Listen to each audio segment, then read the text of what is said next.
All right. Welcome to today's episode of the Art of Online Business podcast, my friend. This is another Ask Rick episode on this Quick Tip Friday. And as many of you know, I have a 4-year-old daughter, Maya. And one of the things that Amy, my wife, and I are trying to teach her is, problem solving. And so she'll ask for help with something, and we're really encouraging her to try to figure it out for herself. And one of the things that we encourage or ask her is, do you have all of the necessary information? Or, in her case, a lot of times she's asking in terms of whatever she's playing with. I'm like, well, do you have all the pieces, or do you have everything that you need in order to be able to answer that question? And a question I get all the time, whether just in general, but especially from the members of my coaching program, my Accelerator coaching program, is how do I verify if something is working? And in this particular instance, I was asked recently, how do I verify if my Evergreen funnel is working? And because this is such a common question, I wanted to do an episode on this and share how I go about, how my brain thinks about answering this question.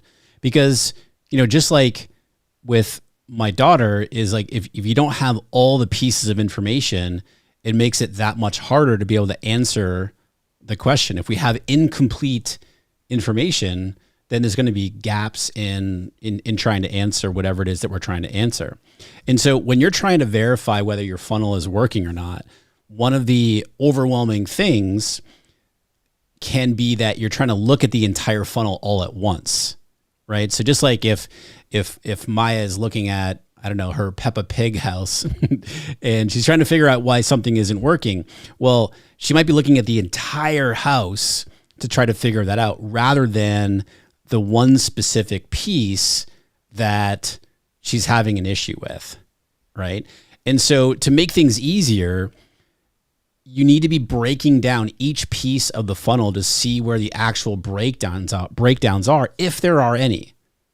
And so, I would encourage Maya in this case here, looking at her Peppa Pig house, is to, okay, what is the problem that you perceive, there to be? And maybe, she'll answer whatever that might be. And it's like, all right, where's the first place that we can look at, rather than looking at the overarching big problem and assume there's a problem? What is the one specific place that we can start? And the foundation of whether or not whether my Evergreen funnel is working is simply, are you making more revenue than what you are paying to put traffic through the funnel? Right? How much revenue are you making based on how much that you're spending to send traffic through the funnel? Is your ROI more than what you're spending to put through it? And if you can't answer that question, then now you've got issues. Now you've got challenges. Oftentimes we know how much we're spending, right, to put traffic into the funnel. So like in this funnel that I was asked about, they were running ads into the funnel, but they had no idea what revenue was resulting from the funnel. And so again, most of us can answer, you're like, oh yeah, we spent, whatever it might be, $1,000 on ads, but we oftentimes don't know what the revenue is as a result of that ad spend. And that's obviously a big problem. We have to know how much revenue is resulting from the funnel. And if we don't know that, we cannot truly verify if the funnel is working or not. And everybody wants to scale, right? We all I want to scale this funnel. I want to scale whatever it is. Well, we shouldn't scale anything until we have complete insight into whether it's actually providing a positive return on investment. I've been working with somebody in Accelerator now for several months, and they were spending a lot of money in the second half of 2021, first half of 2022. They were spending a significant amount of money, multiple 5 figures per month on their ads, but they couldn't pinpoint, they couldn't tell how much revenue was resulting in, from that ad spend. And so, and of course they want to scale their business, but the first thing we have to answer is is the ad spend resulting in a positive ROI? And so again, most people don't know that number. And my intention with this is to help you be able to answer that. And so if we don't know what that number is, or if we don't know how much revenue we're generating from the funnel, we have to figure it out. And that was the case with this person who was asking me like, hey, can we verify if my Evergreen funnel is working or not? And as it turns out, they had incomplete data. And there's a lot of different ways to be looking at this, but they had incomplete data. They didn't know what their landing page conversion rate was. They didn't have that landing page conversion rate in their data. And they happened to be running video ads. And so they had the actual data about the video ads themselves, meaning like, view rate and click rate and all that stuff. But we had no insight into, all right, we know what the click rate is, but what is the conversion of landing page? What is the landing page conversion rate of the traffic that is coming from the ad to the landing page? And it was going into a webinar. So we knew what the webinar numbers were in terms of, show up rate and how long people were watching and so forth. But we had no insight whatsoever into how much revenue was being generated. And by the way, this campaign was being run by an ad agency. And and they've been running this campaign for a long time. And the ad agency wasn't even providing this information. And this is one of those things that drives me nuts when ad agencies are just running ads just to run ads. Like, yeah, we'll send traffic. Okay, cool. But like, what is the ROI of the effort that you are putting into? Like, why are we paying you? We're paying you to run ads against a specific goal. And if you are working with an ads manager or an ad agency, you need to be giving them a goal of what you're trying to do. This is not a case of like, oh, okay, I'm going to pay you, whatever, $4,000 a month or $5,000 a month just to run ads to my funnel. Well, no, like we need to be looking at a positive ROI, and you give them a goal of the ROI. Now, granted, the ad agency doesn't have any control over how well your webinar works or how well your funnel works, but they need to be tracking that information so that you can be working in tandem to be able to improve the specific stats. Okay, this is one of those things where I can go on just on and on about this. It drives me nuts that the ad agency wasn't even providing this information to this person I was talking to, and giving them incomplete information and just kind of like going along as if everything's hunky dory. Well, no, that wasn't the case. And so anyway, so if we don't know how much revenue is being generated from our funnel, there's definitely different ways to do that. The easiest thing to do is to create a unique funnel in our landing page software, right? So I use Kleq, K-L-E-Q, rickmulready.com/Kleq, K-L-E-Q. That's my affiliate link. I've been using them for a long time now. And, so we can set up a funnel that is specific to our ads. Everything from landing page and you can use the same exact webinar that you might be using wherever, but you're creating a unique funnel for your ads. And so now that the only data that you're seeing from that specific funnel is coming from your ad campaign, right? And I've talked about this in past episodes, but you can start comparing that data to what you're seeing in Ads Manager. And then the other way is, and I highly recommend that you're doing this now, is using Google UTM codes and setting up a dashboard and Data Studio to set up unique codes for each UTM codes for each of the ads that you're running, and running goals, setting up goals in Google Analytics to track conversions, right? And by the way, just a complete side note on Google Analytics, this coming July, you need to be migrated over to GA4, Google Analytics 4, as opposed to the universal analytics that we've been using for years now. And part of setting that GA4 up is creating those goals. And the goal is basically a funnel, right? What is the goal of, or why am I running this campaign in the first place? Well, I want to run ads to my webinar, and that webinar, the goal is to go into a sale, whether it's on the webinar or the follow-up sequence. Well, that's what the goal is like different goals. Like, all right, sign up for the webinar, landing page conversion rate, and then sales, and et cetera. So you're creating a data set that allows you to look at it and say, oh, my funnel is actually working, or no, my funnel's not working. And then from there, once you have this set up, then you get to go in and break down each part of the funnel. And just like, going back to Maya, and if she's looking at her her Peppa Pig house, and she's thinking that there's something wrong, well, if she's looking at the entire picture, that can feel overwhelming. It's the same thing for a funnel. You want to break down each part of the funnel.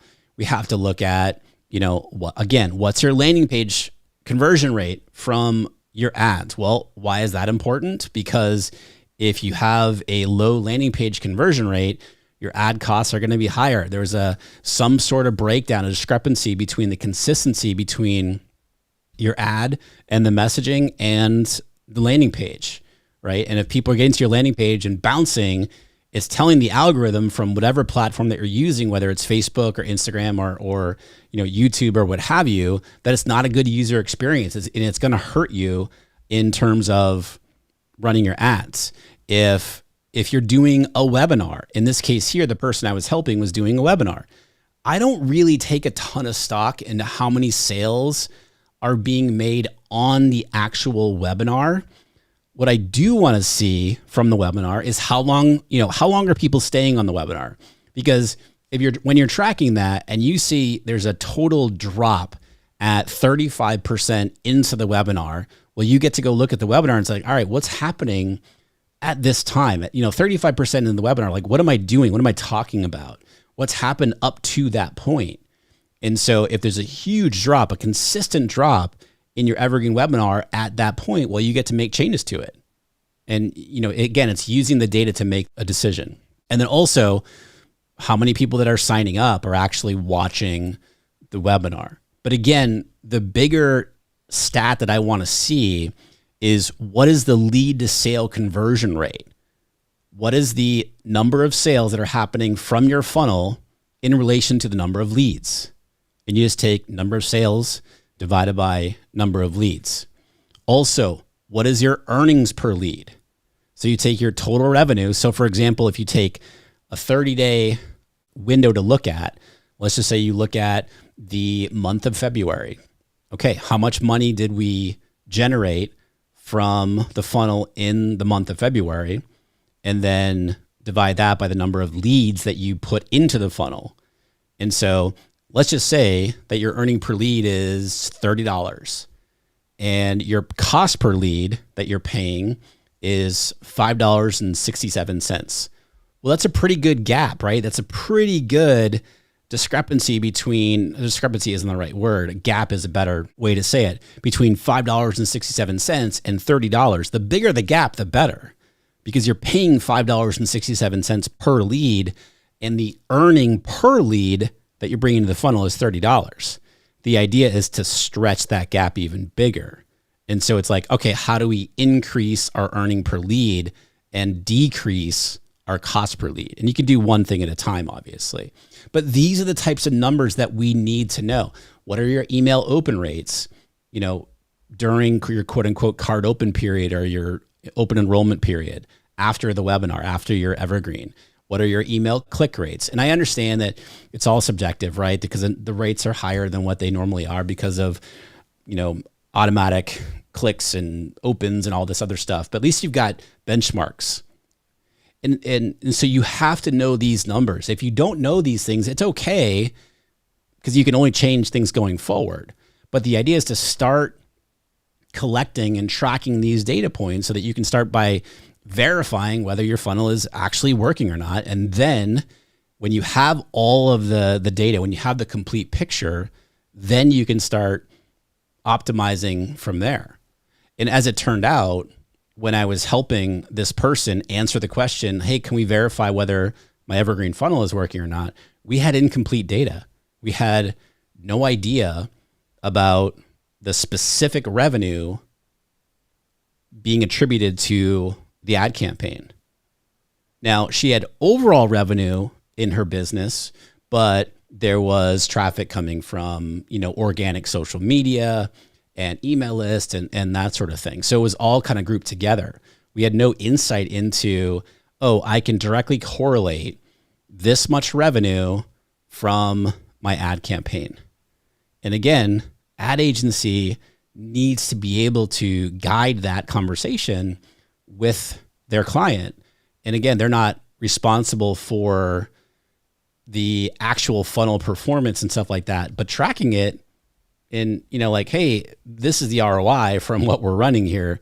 That's basic stuff, right? So you need to be able to have all the data to be able to answer the question, hey, can I verify whether this is working or not? Do I know what my ROI is? Do I know what my revenue is coming from this specific ad spend coming into my funnel?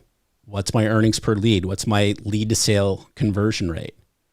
And so these are, this is just one example of the types of things that I really help people with when I'm coaching them inside of our Accelerator coaching program, because we've got to know the numbers first and make sure that we're tracking everything cleanly before we scale, right? And it's just a common thing I see every single day from all different types of businesses. So if you'd like some help with that, if you'd like, coaching from me to be able to help you, grow and scale your business. And because when you dial this thing in, when you dial in a funnel like that, for example, then you get the funnel doing the heavy lifting for you in the business. And then you can start the process of working less in the business. And that's one of the big things that we help you do when I'm coaching you inside of our Accelerator coaching program. So if you want to learn more, go to rickmulready.com/accelerator.